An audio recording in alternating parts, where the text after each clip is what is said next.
Hello, good evening friends. I am Dr. Parul Gupta from Jain Surgical Hospital, Kota. Once again in front of you, talking about some of the very common but less talked about things. ये आजकल देखने में काफ़ी common है, लेकिन इसके साथ जुड़ी हुई भ्रांतियाँ इतनी ज़्यादा हैं, सोशल स्टिग्मास एंड टेबूज इतने ज़्यादा हैं कि लोग बात नहीं करना चाहते हैं. So we are talking about infertility. Infertility, yeah, difficult to conceive. A couple gets married and they are trying for a baby and they are not succeeding in their tries and then they are worried. So this is all about infertility. So let's start with fertility. What is fertility? ये जो शब्द है fertility या फिर किसी तरह का आपके किसी के स्त्री के शरीर में किसी भ्रूण का आना, बड़ा होना, जन्म देना, ये सब फर्टिलिटी का एक पार्ट है. तो वो कैसे होता है? अभी आजकल के उसमें जनरली हमारे सामने इतने मरीज आते हैं, इतने पेशेंट्स आते हैं कि मैडम हमने 2 महीने से 3 महीने से कोशिश किया पर प्रेगनेंसी नहीं हो रहा. सब लोग हमें समझा रहे हैं, कह रहे हैं, पर हो नहीं रहा. हम बहुत परेशान हैं. छोटी छोटी बातें हैं जहाँ से हम शुरू करेंगे कि होता क्या है. इसके लिए हमें स्त्री की संरचना और पुरुष की संरचना दोनों की एनाटॉमी और फिजियोलॉजी समझने की ज़रूरत पड़ेगी. सबसे पहली बात जिस पे मैं ज़ोर डालना चाहूँगी कि ह्यूमन बींग्स या ह्यूमंस का शरीर ही ऐसा बनाया है भगवान ने कि एक बार में प्रेगनेंसी हो जाए. हम 1 महीने में कोशिश कर रहे हैं, 2 महीने में कोशिश कर रहे हैं, वो संभव कम हो पाता है और ये नेचुरल है, नॉर्मल है. तो हमारी भाषा में बात करें तो यदि साल भर तक पति पत्नी साथ रहते हैं, रेगुलरली साथ रहने के बाद भी साल भर में भी यदि किसी दंपत्ति के प्रेगनेंसी नहीं होती तो ही हम उसे इनफर्टिलिटी का नाम दे सकते हैं और उसके बाद ही उनका कुछ इलाज शुरू करने की ज़रूरत होती है. तो अभी कोई नया शादी हुआ है या अभी ही ट्राई करना शुरू किया है, 5 महीने निकल गए, 6 महीने निकल गए, प्रेगनेंसी नहीं हुआ तो भी उसमें परेशानी की कोई बात है ही नहीं बिल्कुल भी. यह एक बात मैं बहुत कॉमनली सबको बताना चाहूँगी जिससे कि आपके मन की जो भी ट्रबल्स हैं वो थोड़ा कम हो सके. दूसरा, हम कुछ बेसिक चीज़ों के बारे में बात करना चाहते हैं आज. जैसे कि हम किसी फीमेल के बारे में बात करें या किसी भी स्त्री के शरीर के बारे में बात करें. हर कोई जानता है कि स्त्री को, एक नॉर्मल स्त्री को मासिक धर्म होते हैं. हर महीने पीरियड्स आते हैं, किसी को 28 डेज में, किसी को 35 डेज में, पर रेगुलर मंथली साइकिल होता है जिसकी डेट्स पहले से सुनिश्चित होती हैं कि उसको पता होता है कि हाँ इस टाइम पे पीरियड्स आएंगे. तो उनकी क्या इम्पोर्टेंस है?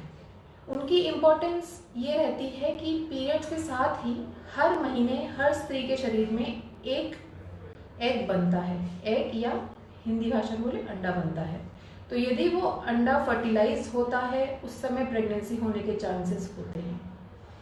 और समझने की बात यह है कि वो अंडा शरीर में निकलता कब है? मिड साइकिल में. जिसका जैसा भी साइकिल है उसके जो बीच के 5-6 दिन होते हैं जब कॉमनली थोड़ा सा वाइट डिस्चार्ज भी रहता है लेडीज़ को, उस टाइम पे बेस्ट टाइम होता है प्रेगनेंसी होने के लिए किसी के लिए भी. जो मेरे देखने में आता है वाइट डिस्चार्ज के कारण उस टाइम लोग अवॉइड करते हैं कि हम प्रेगनेंसी के लिए ट्राई ना करें, या पेट में हल्का दर्द भी उस समय रहता है. तो इस कारण से भी कई कपल्स ऐसे हैं जो प्रेगनेंसी अचीव करने से वंचित रह जाते हैं. एक नॉर्मल अपने साइकिल को समझना और उसके हिसाब से किस डेट पे ओव्यूलेशन होगा ये पता लगाना आपके लिए ज़रूरी है, जिससे कि उस मंथ में प्रेगनेंसी होने की प्रोबेबिलिटी बढ़ जाए. कुछ तो जो जानकारी मैंने अभी दी उससे आप पता लगा सकते हैं. मार्केट में ओव्यूलेशन किट्स भी अवेलेबल हैं, LH किट्स, ओव्यूलेशन किट्स के नाम से आते हैं, जिससे आप सिंपल घर में अपने यूरिन से या पेशाब की जांच करने से पता लगा सकती हैं कि अगले 1-2 दिन में हमारे शरीर में अंडा बनने वाला है और यह समय उचित है प्रेगनेंसी धारण करने के लिए. बाकी इससे रिलेटेड कई भ्रांतियाँ देखने को मिलती हैं कि मैडम ऐसा नहीं हुआ या जो भी था मेरे से नहीं पॉसिबल हो पाया. वो सब बेकार की बातें हैं. सिंपल सादा तरीके से, नेचुरल तरीके से लाइफ जीने से भी इजीली प्रेगनेंसी अचीव किया जा सकता है. एंड द सिमिलर थिंग, यदि हम किसी मेल को स्टडी करें तो मेल की बॉडी में जो बनता है उसे स्पर्म बोलते हैं या शुक्राणु बोलते हैं। वो शुक्राणु ढंग से जब किसी स्त्री के शरीर में स्थापित होंगे तभी प्रेगनेंसी अचीव हो पाएगी। आजकल के सिनेरियो में हम बात करें तो मेल और फीमेल दोनों के एग्जामिनेशन यदि हम करते हैं इस चीज़ के लिए, कोई भी अपने डॉक्टर को कंसल्ट करता है तो बेसिक चीज़ें जो हमें देखने मिल रही हैं, लाइफस्टाइल चेंजेस का बहुत ज़्यादा रोल इस चीज़ में देखने को मिल रहा है, जिसमें कुछ बातें स्पेसिफिक हैं, जैसे लेट एज ऑफ मैरिज।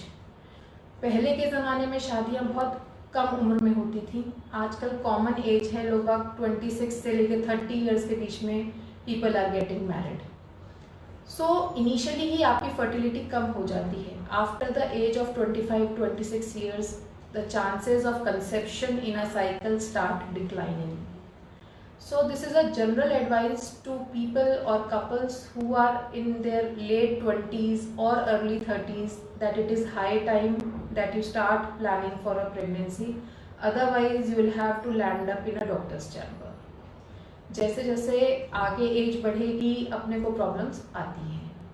दूसरा लाइफस्टाइल चेंज जो हमें देखने मिल रहा है, स्ट्रेस इंड्यूस्ड प्रॉब्लम्स। प्रोफेशनल होते हैं दोनों की लाइफ में इतना ज़्यादा स्ट्रेस होता है कि उनके जो सिस्टम्स हैं वो ढंग से काम नहीं कर रहे होते और सब कुछ नॉर्मल होते हुए भी चीज़ें एबनॉर्मलिटी की तरफ चली जाती हैं। क्योंकि समझने की बात यह है कि एक प्रेगनेंसी अचीव करने के लिए या एक बच्चे को जन्म देने के लिए स्त्री और पुरुष दोनों का बराबर रोल है। यदि हम किसी डॉक्टर के पास जाते हैं और सिर्फ जो पत्नी है उसको लेके चले जाते हैं तो उससे काम नहीं होता है। पति की भी बराबर जांचें उतनी ही ज़रूरी होती हैं जितनी की पत्नी की। जैसे जैसे आगे बढ़ते जाते हैं, इलाज दोनों के संभव होते हैं, अपने अपने उसमें आ जाते हैं। तीसरे लाइफस्टाइल चेंज की जो मैं बात कर रही थी वो थी ओबेसिटी, मोटापा। मोटापे के बढ़ने के कारण अंदर के जो तंत्र होते हैं, स्पेशली लेडीज़ के, वो प्रॉब्लम देने लग जाते हैं। जैसा कि मैंने अपने लास्ट टॉक में बोला था, पीसीओडी की प्रॉब्लम डेवलप होती है, तो ओव्यूलेशन ढंग से नहीं होता और इनफर्टिलिटी के चांसेस बढ़ते जाते हैं। And then comes diabetes, smoking, alcohol. Young diabetes के cases they are on a rampant increase. तो यदि अपने को कोई लॉन्ग स्टैंडिंग ऐसी प्रॉब्लम है तो अर्ली प्रेगनेंसी प्लान करने में ही भलाई है। And then smoking and alcohol, मतलब young people are more and more into smoking and alcohol and that is decreasing their fertility and fecundity. यह था कुछ बेसिक चीज़ें जो फर्टिलिटी के बारे में हम बात करना चाह रहे थे। So now will come for initial workup. यदि आप ये चीज़ सुन रहे हैं, मेरी टॉक सुन रहे हैं और आपको लगता है कि वाकई 1 साल से आप लोग ट्राई कर रहे हैं, उसके बाद भी you are not able to achieve a pregnancy, then yes you need to visit a doctor. Both of you, husband and wife together, should go for proper counselling, general examination. General examination में क्या आता है, दोनों के local private parts का examination ज़रूरी है एक डॉक्टर के थ्रू, और बेसिक टेस्ट जैसे कि लेडीज़ के हॉर्मोन्स के टेस्ट करवाने पड़ते हैं और सोनोग्राफीज करानी पड़ती हैं, ये देखने के लिए कि जो अंदर के सिस्टम हैं वो नॉर्मल हैं या नहीं। और जो पुरुष होते हैं, जो हस्बैंड्स हैं, उनका लोकल एग्जामिनेशन और सीमेन का टेस्ट कि जो शुक्राणु हैं वो नंबर में ठीक है कि नहीं, काम ढंग से कर रहे हैं कि नहीं, इन सब की जांच करने से भी basic test and basic medicines can actually help you out. In short regarding this talk मुझे सिर्फ इतना ही कहना है कि ये एक ऐसी चीज़ है जिसके बारे में जनरली आप लोग खुल के किसी से बात नहीं कर पाते। तो यदि आज मेरी टॉक थोड़ा भी आपने सुना और आपको लगा तो आप अपने नज़दीकी किसी भी डॉक्टर से मिल सकते हैं और सिंपल छोटी छोटी चीज़ों के द्वारा भी इसका इलाज संभव है और आप संतान सुख की प्राप्ति कर सकते हैं। Thank you so much friends, bye bye.